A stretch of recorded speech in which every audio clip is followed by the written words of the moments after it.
오늘 본문의 말씀은 열매를 보고 나무를 알 수 있다. 가시나무에 가시가 열릴지언정 가시나무에 포도를 딸 수가 없어요. 포도는 포도나무에서 따는 겁니다. 엉겅퀴에서 무화과를 딸 수가 없고 무화과 나무에서 무화과가 열리는 것을 성경이 말씀합니다. 그래서 열매를 보면 이것은 사과나무다, 배나무다, 감나무다, 대추나무다가 정확하게 알아요. 전문가가 아니면은 복숭아 나무인지 자두나무인지를 잘 몰라요. 전문가는 나무만 봐도 알지만은 그러나 열매가 열렸을 때에 자두가 열리면 자두나무고 복숭아가 열리면 복숭아 나무가 정확하지요? 몰라요. 열매를 보면 무슨 나무인지를 정확하게 알 수 있듯이 우리가 신앙생활도 마찬가지라는 겁니다. 신앙의 열매가 좋으면 좋은 신앙이고 신앙의 열매가 나쁘면 나쁜 신앙이라는 거지요. 오늘 본문에서는 거짓 선자와 참 선자를 열매를 보고 알 수가 있고 나쁜 신앙인지 좋은 신앙인지를 열매를 보고 분간할 수 있다고 오늘 성경이 말씀합니다. 신앙의 열매가 뭐냐? 신앙의 행위가 신앙의 열매예요. 세뇌 모든 성도가 신앙의 좋은 열매 맺으시기를 주님의 이름으로 축원합니다. 야고보서 2장 26절에 영혼 없는 몸이 죽은 것 같이 행함이 없는 몸은 자체가 죽은 것이라 그랬어요. 우리가 살아있다는 것은 영혼이 우리 육체 속에 있기 때문입니다. 하나님이 내 영혼 불러가면 돌아갔다, 별세했다, 소천했다, 나쁜 말은 뒤졌다. 영혼 떠나면 시체지. 영혼이 육체 속에 있을 때는 이것을 육체라 그러는데 영혼 떠나면 시체가 되는 거예요. 시체하고 살 사람은 없어요. 시체는 두면 썩어가지고 냄새 나니까 요사이는 3일 만에 거기다가 화장터로 가든지 장기로 가서 묻어버리잖아요. 여러분, 중요한 것은 이 고기 덩어리보다가 더 중요한 것은 우리 속에 있는 영혼이에요.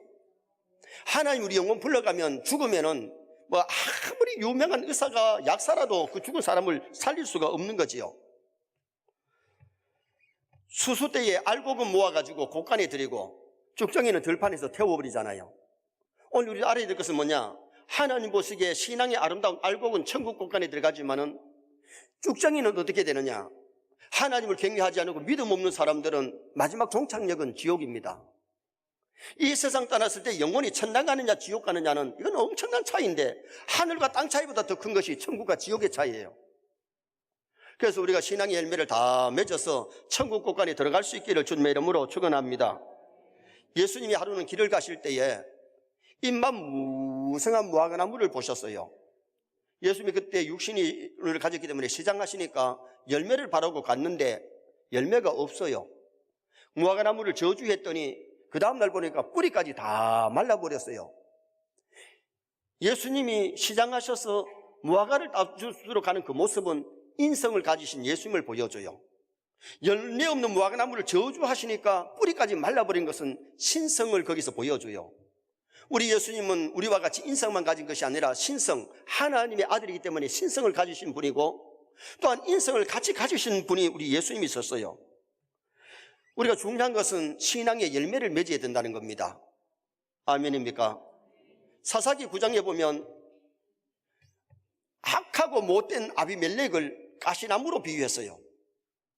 왕이 되려고 69명 형제들을 다 때려 죽이고 자기가 왕이 되겠다고 나섰던 아비멜렉은 가시나무 같은 사람이고 사명을 잘 감당하는 사람을 포도나무, 무화과나무, 감람나무로 비유했어요. 열매를 맺어서 하나님을 기쁘게 하고 사람들을 기쁘게 하는 그 좋은 열매 맺는 나무가 있는가 하면 가시는 건드리는 사람마다 찔러가지고 아프게 만들고 피나게 만드는 것이 가시예요. 세상을 살면서 남에게 악한 영향을 주는 가시 같은 사람이 있는가 하면 정말 열매를 맺어가지고 남을 기쁘게 하고 남에게 영양가를 주는 그런 사람도 세상에 많다는 거죠. 이제는 추수가 끝났기 때문에 들판에서 열매를 보기가 참 힘들 겁니다. 그러나 가을에 들판에 가면은 사과나무에는 사과가 주렁주렁 열리고, 감나무에는 배나무에는 배, 대추나무에는 대추, 밤나무에는 밤이 열렸어요. 그런데 그래서 오늘 여기 본문에서는 열매는 보여준다. 그래서 오늘 본문을 통해서 열매는 보여준다. 열매가 뭘 보여주느냐? 첫째는 열매는 사생, 죽은 것과 산 것을 보여줘요. 나무가 죽으면은 아무리 키가 크고 나무가 굵어도 열매가 안 맺혀져요. 살아있는 나무는 작아도 열매를 맺을 줄 믿습니다. 그래서 야고보서 2장 26절에 영혼 없는 몸이 죽은 것 같이 행함이 없는 믿음은 죽은 것이라. 여러분, 살아있는 나무는요, 작아도 열매가 맺어요. 요새 이 사과는, 옛날에 사과나무는 큰 것을 좋아했는데 요새는 작은 나무에 여러 나무를 심어가지고 열매가 맺히고요. 대추나무도 조그만한데 대추를 굉장히 많이 열린 나무를 경상도 버전을 하면 오지게 열었다 그래. 알아들을까 모르겠어. 지방마다 다른데 정말 여러분, 우리가 중요한 것은 신앙의 아름다운 열매를, 정말 충실한 아름다운 열매를 많이 맺어야 하나님께 사랑받을 줄 믿습니다. 사람이 영혼 떠나면 시체고 5대 독자라도 청년이라도 죽으면 시체이기 때문에 같이 살지를 못해요. 그러나 살아있는 사람은 영혼이 있기 때문에 살아있는 것이거든요. 죽은 사람은 숨을 안 쉽니다. 움직일 수가 없고 맥박이 뛰지를 아니하고 말도 못하고 일도 못합니다. 신앙도 죽으면 기도도 못하고 예배도 제대로 하나님 기뻐하는 예배 못 드리고 주의 일도 못하고 전도도 못하지요. 신앙이 살았다면 영혼의 호흡인 기도 생활을 하게 되고 예배도 즐거이 하나님이 받으시는 예배를 드리고 주의 일도 기쁘게 하게 되고 전도도 하게 되는 성도가 되는 거예요. 교회를 30-40년 다녀도 죽은 신앙은 열매가 없습니다. 직분이 중요한 것이 아니고 얼마나 아름다운 신앙의 열매를 맺느냐. 그래서 20절 말씀에 그들의 열매로 그들을 알리라. 살았는지 죽었는지 열매로 안다는 거죠. 어떤 나무인지를 열매를 보고 안다. 그리고 23절에 보면 불법을 행하는 자들아 내게서 떠나가라 하리라. 선자 노릇을 해도 불법을 행하면 거짓 선자입니다. 오늘 우리가 가장 중요한 것은 하나님의 법을 지키면서 바르게 열매 맺을 수 있는 성도가 되셔야 돼요. 귀신을 쫓아내고 많은 권능을 행할지라도 불법을 행하면 충실한 하나님의 종은 아닙니다. 우리가 중요한 것은 어떤 능력을 행하는 것보다도 먼저 말씀을 따라가 말씀대로 행하시기를 주님의 이름으로 축원합니다. 불법을 행하면 하나님이 기뻐하지를 않습니다. 자, 오늘 본문 21절 다 같이 한번 읽으시겠습니다. 나더러 주여 주여 하는 자마다 다 천국에 들어갈 것이 아니요 다만 하늘에 계신 내 아버지의 뜻대로 행하는 자라야 들어가리라. 믿습니까? 하나님의 뜻대로 행하는 자가 천국까지, 불법을 행하는 자는 천국에 못 들어간다. 그래서 우리가 성경 말씀대로만 살면요 가족들을 행복하게 하고 남들에게 유익을 주는 그런 아름다운 삶을 살게 돼요. 성경은 하나님의 말씀이고 우리 인생의 교과서입니다. 이 교과서대로 사시길 바랍니다. 내 생각 내 뜻대로 살지 말고 하나님의 말씀대로 살면 자신이 행복해지고 남을 행복하게 해줄 수 있는 아름다운 성도가 될 수 있는 거지요. 그러므로 참 신앙은 하나님의 말씀에 순종해야 된다는 거죠. 데살로니가전서 5장에 보면 성도가 항상 해야 될 4가지가 나와요. 거기 첫째가 뭐냐? 항상 선을 따르라. 항상 선을 쫓으라. 선이 뭐냐? 선은 하나님을 경외하는 것이고 하나님 말씀대로 사는 것이 선이에요. 세뇌 모든 성도가 선을 쫓아가시기를 바랍니다. 선을 따라야 돼요. 선을 행하면 그 다음에는 두 번째가 뭐냐? 항상 기뻐하라. 선을 행하면 기뻐요. 악을 행하고 죄를 지으면 마음에 근심 걱정이 먼저 옵니다. 누구든지 하나님의 말씀대로 살면 마음이 늘 기쁠 수 있는데 신앙인들은 정말 항상 기뻐하는 성도가 되셔야 돼요. 아브라함이 말씀을 쫓아가니까 아브라함이 얼마나 복을 받아가지고 행복하게 살았나요? 노아가 하나님의 말씀을 준행할 때에 얼마나 복을 받고 새 조상이 되는 복을 받잖아요. 오늘 우리 세인의 성도들이 정말 신앙생활 할 때에 항상 선을 따라가고 항상 기뻐하면서 살아가는 그런 우리가 되도록 노력하셔야 되고요. 세 번째가 뭐예요? 쉬지 말고 기도하란 말은 항상 기도하라고 말 아니에요.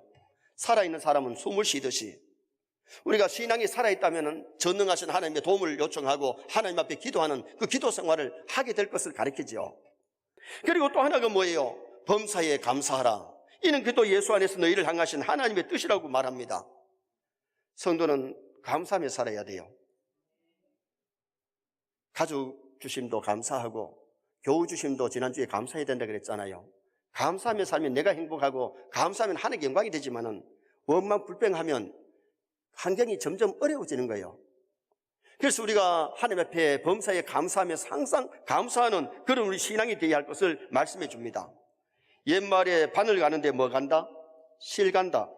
참 신앙은 반드시 행함이 있는 신앙이라야 좋은 신앙이다. 있습니까? 행함이 없는 신앙은 죽은 신앙, 행함이 없는 신앙은 귀신의 믿음. 귀신도 하나님이 천지를 창조했다는 것 알고 누구보다도 하나님을 두려워합니다. 왜냐하면 귀신은 하나님이 위대한 신인 줄 알거든요. 천지 만물을 창조하시고 모든 역사를 주관하시는 하나님인 줄 알기 때문에 여러분, 무당한테 예수 잘 믿는 사람이 진짜 가면 정죄 안 나와요. 귀신이 두려워서 말을 못하는 거죠. 가짜는 가면은 정죄가 나와요. 그러나 진짜 성령 받은 사람, 하나님의 신이 함께하는 사람에게는 정죄가 나올 수가 없어요. 왜? 마귀라는 건 벌써 알아요. 귀신같이 알아요. 귀신이기 때문에. 귀신은 영물이에요. 여러분, 귀신이 사람이 죽어서 귀신 되는 게 아니고 귀신이 천사가 타락한 귀신들, 악한 영들이 있기 때문에 그 악한 영이 귀신이거든요. 그래서 우리 세뇌 모든 성도가 참 행함이 있는 믿음, 하나님이 함께하는 사람이 되도록 노력하는 게 중요하지요. 야고보서 2장 22절에 내가 보거니와 믿음이 그의 행함과 함께 일하고 행함으로 믿음이 온전케 되었느니라. 행함이 믿음이 온전하지, 행함이 없는 믿음은 그게 잘못된 믿음임을 성경이 우리에게 가르쳐주고 있어요. 그래서 우리의 신앙이 살았느냐 죽었느냐는 무엇을 보고 하느냐? 말씀에 순종하느냐 안 하느냐. 불법을 행하면 좋은 믿음이 아니고 나쁜 믿음이고, 하나님의 말씀대로 살고 몸부림치는, 그래서 세상을 이기면 이것이니, 세상을 이기는 이김, 참된 믿음이 뭐냐? 하나님의 말씀에 순종하는 것이 참된 믿음이고 아름다운 믿음이라고 성경은 정의합니다. 그래서 우리 세뇌 모든 성도가 신앙의 아름다운 열매를 가지고 내 신앙이 살았음을 보여줄 수 있기를 주님의 이름으로 축원합니다. 두 번째는 열매는 진가를 보여줍니다. 진짜와 가짜. 내 신앙에 열매가 있으면 진짜고 열매가 없는 신앙이라면 어떻게 보면 그것은 가짜 믿음이라는 거죠. 자, 18절 말씀 또 다 같이 한번 읽어보시겠습니다. 좋은 나무가 나쁜 열매를 맺을 수 없고 못된 나무가 아름다운 열매를 맺을 수 없느니라. 여러분, 나무가 시원찮은데 좋은 열매가 맺혀지질 않아. 나무가 충실해야 좋은 열매를 맺게 된다. 그것을 여기서 우리에게 보여주고 있는 거지요. 사과나무를 사다 심었는데 사과가 전혀 안 열리면 결국은 몇 년 가꾸다가도 베어가지고 땔감하지요. 사과가 열려야 사과나무가 좋은 나무지요. 우리가 정말 내 신앙이 좋다면은 나쁜 말을 하고 나쁜 행동을 하면 그건 좋은 신앙이 아니라는 거예요. 내 신앙이 좋으면 말과 행동이 아름다워진다. 그것을 우리에게 가르쳐주고 있습니다. 같은 열매를 맺어도 굵고 맛있는 열매가 열리는가 하면 어떤 열매는, 나무는 작은 열매가 맺히면서도 맛이 없는 열매가 맺혀지는 경우가 있어요. 우리의 신앙이 좋으면 좋은 열매, 나쁘면 나쁜 열매를 맺는데 정말 믿음의 조상 아브라함과 같이 하나님의 말씀대로 삶으로 그의 삶이 얼마나 풍성하고 선하고 아름다웠어요. 지나가는 나그네들을 영접해가지고 음식 대접하고 보내고 그러면서 선한 일 하는 아브라함을 우리는 성경에서 보지요. 그런데 그들도 보면은 한두 가지 실수는 있었어요. 아브라함의 실수가 뭔지 아세요? 그렇게 믿음으로 사는 사람도 사람이기 때문에 하갈을 첩으로 두는 실수가 있었고 거짓말하는 실수를 보면서요. 그러나 그들은 그의 잘못들을 회개하고 바르게 걸어갔기 때문에 믿음의 조상이 될 수가 있었고, 성군 다윗도 실수가 있었잖아요. 성군 다윗도 바세바를 범하는 실수가 있었고, 그 다음에는 교만해서 인구를 조사한 사건이 있었어요. 그 때문에 징계의 매를 맞고 철저하게 회개하고 성군 다윗이 되었던 모습을 보지요. 노아가 의인인데 그렇게 방주를 짓고 새 조상이 됐는데도 불구하고 노아도 술에 취해가지고 뻘거벗는 실수가 있었어요. 여러분, 믿는 사람도 한두 번 실수할 수는 있는데 하나님 앞에 회개하면 용서받을 줄 믿습니다. 그러나 회개하지 않고 끝까지 계속 그 길을 걸어가고 죄악의 길을 걸으면 좋은 열매 신앙이 아니라는 겁니다. 23절 말씀에 불법을 행하는 자들아, 이 말씀은 한 번, 두 번 실수를 말하는 게 아니고 계속해서 회개하지 아니고 계속해서 그 길을 걷는 사람을 말했어요. 그래서 마태복음 3장 8절에 그러므로 회개에 합당한 열매를 맺고, 마태복음 3장 10절에 보면 좋은 열매 맺지 아니하는 나무마다 찍혀 불에 던져지느니라. 회개 열매 못 맺으면 지옥불에 던져져요. 회개가 뭐냐? 돌이킬 고칠게예요. 나쁜 길을 가다가 깨달았으면 회개하고 누턴해서 돌아와야 돼요. 말씀으로 돌아가는 것, 성경으로 돌아가는 것이 참된 회개인 줄 믿습니다. 베드로와 가룟 유다가 같은 죄를 지었는데 베드로는 회개함으로 수제자가 됩니다. 가룟 유다는 뉘우치긴 했지만 회개하지 못함으로 결국은 자살하고 지옥 백성이 되어버리고 말았지요.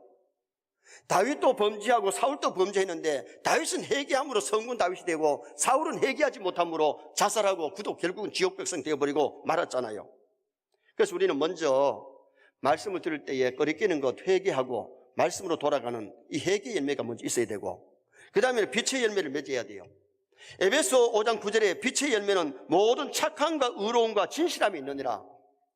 진짜 은혜 받으면 사람이 착해질 줄 믿습니다. 마음이 못되면 행동도 못되져요. 마음이 착해지면 행동이 착해져요.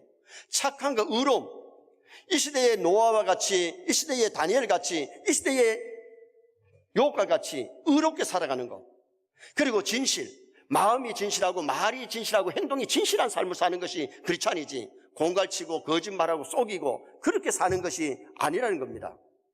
사람이 속이면 우선은 속아 넘어가지만은 계속해서 속는 것이 아니에요. 속이면 먼저 자기를 속이는 거예요.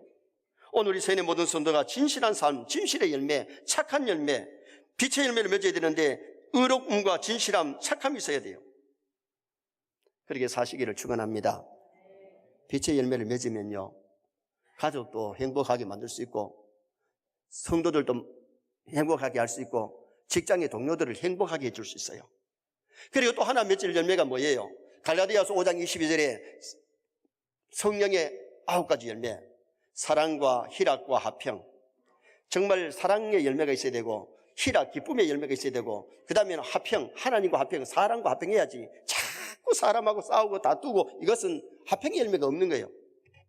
자비, 양성, 충성, 온유, 절제, 이런 성령의 9가지 열매를 맺어야 하나님께 영광이 되고 많은 사람에게 유익을 끼치는 아름다운 성령의 열매. 그래서 여러분, 부흥회를 왜 하느냐 하면 성령 충만 받으려고 부흥회하는 줄 믿습니다. 성령 충만 받아서 성령의 열매를 주렁주렁 맺으면 하나님이 기뻐하시고 많은 사람에게 유익을 끼치는 아름다운 삶이 되지요. 과일 나무가 살았으면 봄이 되면 잎이 피고 꽃이 피고 여름에 열매가 굵어지고 가을에는 열매가 익어가지고 사람들에게 영양가를 주고 유익을 주잖아요. 그와 같이 내 신앙이 살았다면 아름다운 열매를 맺어서 남들을 기쁘게 해줄 수 있는 그런 아름다운 믿음 가져야 될 것을 가르쳐 줍니다. 그래서 우리 세뇌 모든 성도가 이 열매를 보여야 되는데 회개의 열매를 맺으시길 바라고, 빛의 열매를 맺으시길 바라고, 성령의 9가지 열매를 주렁주렁 맺으시기를 주님의 이름으로 축원합니다. 마지막 세 번째는 열매는 노력의 여부를 보여줍니다. 열매는 얼마나 농부가 노력했느냐에 따라서 충실한 열매를 맺을 수도 있고 아름답지 못한 열매를 맺을 수 있다는 거죠. 자, 24절 말씀 또 다 같이 한번 읽으시겠습니다. 24절 봅니다. 그러므로 누구든지 나의 이 말을 듣고 행하는 자는 그 집을 반석 위에 지은 지혜로운 사람 같으리니. 여러분, 반석 위에 집 지으려면 그게 쉬운 게 아니잖아요. 노력을 해야 되잖아요. 모래 위에 집 짓는 것은 적당하게 해가지고 집 지으면 쉬운데 언제 표시가 나느냐? 비바람이 칠 때에 홍수가 나면 모래 위에 집은 집은 무너지고 떠내려갑니다. 반석 위에 든든하게 지은 집은 무너지지 않습니다. 쓰나미가 와도, 일본에 쓰나미가 왔을 때에 일본에는 주로 나무로 집을 지었기 때문에 떠내려가지만은 콘크리트로 지어진 집은 안 떠나갔습니다. 미국에 허리케인이 불어도 판자로 지은 집은 막 나날하고 부서지지만은 튼튼하게 지은 집은 안 무너졌다고 말입니다. 우리의 신앙의 믿음의 집도 환난 비바람이 와야 그 사람이 진짜 좋은 믿음인지 안 좋은 믿음인지 알지 보통 때는 몰라요. 비바람이 치고 홍수가 나고 쓰나미가 밀어닥칠 때에 믿음 약한 사람들은 다 무너지고 머리 위에 짓는 집 적당하게 대충 신앙생활하는 집은 무너지지만은 정말 말씀 위에 튼튼하게 반석 위에 지어진 집들은 무너지지 아니함을 우리에게 보여주고 있죠. 오늘 우리의 신앙은 아름다운 열매를 맺으려고 노력해야 되는데 금년도에 우리 전심전력하는 교회, 정말 믿음의 진보를 가져오기 위해서 전심전력하자 그랬는데 얼마나 전심전력했느냐. 노력에 따라서 좋은 열매 맺은 분도 있고 못 맺은 분도 있을 겁니다. 우리가 열매 맺기 위해서는 열심히 예배를 드리고 은혜를 받아야 열매를 좋은 열매 맺지, 은혜 없이는 좋은 신앙의 열매를 절대로 인간이 못 맺어요. 하나님 은혜 주시면 회개의 열매도 맺고, 하나님 은혜 주셔야 빛의 열매도 맺고, 하나님 은혜를 받아야 성령의 열매가 맺어질 줄 믿습니다. 그렇지 아니하면 아름다운 신앙의 열매를 맺을 수가 없어요. 그래서 우리가 교회에 와서 예배를 잘 드린다는 것이 얼마나 중요해요. 하나님 우리에게 영광을 받으시기 위해서 예배를 받으시려고 우리 인간을 지으신 거예요. 그래서 하나님을 찬송하고 하나님 앞에 기도하고 하나님 앞에 말씀 듣고 예배 잘 드리면 그 시간에 하나님 우리에게 은혜를 주시지요. 은혜를 받아야 우리 믿음이 사는 거거든요. 초대교회 성도들은 성전에 모이기를 힘썼는데 사도행전 2장 46절에 날마다 성전에 모이기를 힘쓰고, 초대교회 성도는 날마다 성전에 모였다. 왜? 은혜 받으면요 교회 생활이 즐거우니까 교회 와서 기도하고 가고 교회 와서 말씀 듣고 가고 그 다음에 교회 생활을, 교회를 가까이 했다는 거죠. 청교들이 미국에 건너가서 자기 집 짓기 전에 예배당 짓고 다 예배당 주위로 집을 짓고 교회를 가까이 하니까 미국이 저렇게 아직도 복을 받고 세계 강대국이 아닙니까? 여러분 믿음 생활 잘 하려면 교회를 가까이 하시기 바랍니다. 정말 예배를 중요하게 여겨야 돼요. 히브리서 10장 25절에 모이기를 피하는 어떤 사람들의 습관과 같이 하지 말고 그날이 가까울수록, 재림이 가까울수록, 말세가 될수록 사람들이 모이기를 피한다는 거예요. 이스라엘이 바벨론에 포로되어 갈 때의 그 환경을 보면 모이기를 피하고 하나님 앞에 예배를 멀리하다가 그들이 포로되어 가요. 은혜 못 받으니까 우상을 가까이 하고 그러다가 포로되어 가잖아요. 그때에 성경에 보면 스바냐 선지자가 간절하게 이스라엘 백성들에게 외치는 말씀이 모일지어다 모일지어다, 하나님의 진노의 매를 맞기 전에 모일지어다 그러면서 외쳤지만은 이스라엘 백성들 그 말씀대로 못 살다가 바벨론에 포로되어 가지고 하나님의 성전이 많이 있으니까 믿음의 사람 다니엘 같은 사람은 성전 쪽으로 문을 열고 하루 3번씩 나라와 민족을 위해서 기도했죠. 바벨론 포로에서 돌아올 때에 그들이 얼마나 즐거운지 꿈꾸는 것 같았도다. 이게 꿈이냐 생시냐. 노래를 부르면서 그들이 바벨론 포로에서 해방되어 돌아오는 그 모습이 시편 126편에 나타납니다. 자, 우리 성경 한번 찾아봅시다. 스바냐 2장, 좀 앞에 있는데 스바냐 2장. 자, 스바냐가 어디쯤 있는지 모르죠. 1307쪽 스바냐 2장 1절에서 3절을 한번 같이 읽으시겠습니다. 스바냐 2장 1절부터 봅니다. 수치를 모르는 백성아 모일지어다 모일지어다. 수치가 뭐냐? 예배를 안 되는 것이 수치인데 그걸 모르고 모이기를 게을리하는 그 백성을 가리키는데, 수치를 모르는 백성아 모일지어다 모일지어다. 2절도 같이 읽겠습니다. 명령이 시행되어 날이 겨같이 지나가기 전, 여호와의 진노가 너희에게 내리기 전, 여호와의 분노의 날이 너희에게 이르기 전에 그리할지어다. 봐요, 바벨론에 포로에 가기 직전에, 나라가 멸망 직전에 있는데도 그들이 모여서 기도하지 아니하고 모여서 예배를 드리지 아니하고 그 일을 게을리 했다는 거죠. 그래서 이 스바냐 선지자는 그것을 외치고 있는 겁니다. 자, 3절 말씀 또 읽겠습니다. 여호와의 규례를 지키는 세상의 모든 겸손한 자들아, 너희는 여호와를 찾으며 공의와 겸손을 구하라. 너희가 혹시 여호와의 분노의 날에 숨김을 얻으리라. 할렐루야. 하나님을 찾으면요, 하나님께 부르짖어 회개하면요, 하나님이 진노를 하시도다 진노를 거두세요. 니느웨 성을 멸망시키려고 하다도 그들이 베옷을 입고 금식하며 회개했을 때에 하나님 니느웨를 용서해 주신 하나님 아니십니까? 그래서 오늘 우리가 중요한 것은 말세에 모이기를 피하는 자가 아니라 모이기를 힘쓰고 예배 잘 드리고 은혜 받아서 신앙이 아름다운 열매를 맺어야 돼요. 그리고 또 하나 힘쓸 것이 뭐냐? 성경 공부에 힘을 써야 돼요. 신명기 6장 7절에 보면 내 자녀에게 부지런히 가르치며 길에 행할 때든지 누웠을 때든지 앉았을 때든지, 여러분 가르치려면 내가 먼저 알아야 가르치잖아요. 여러분 하나님의 말씀을 연구해야 돼요. 듣고 배워야 돼요. 이 말씀을 좀 많이 읽어야 돼요. 매일 육신 하루 2끼 3끼 잡수는 것처럼 매일 성경 읽고 매일 기도하고 신앙생활 잘 해봐요. 영성으로 풍성해지고 신앙의 열매를 맺지만은 말씀을 너무 멀리하고 기도를 멀리하면 신앙의 좋은 열매를 맺을 수가 없는 겁니다. 에스라 7장 10절에 에스라의 3대 결심이 뭐예요? 하나님의 말씀을 연구한다는 말을 듣고 배우고 읽고 연구하는 거죠. 연구하여 준행하고 자신이 그 말씀을 지키고 이스라엘 백성들에게 가르치기로 결심했다.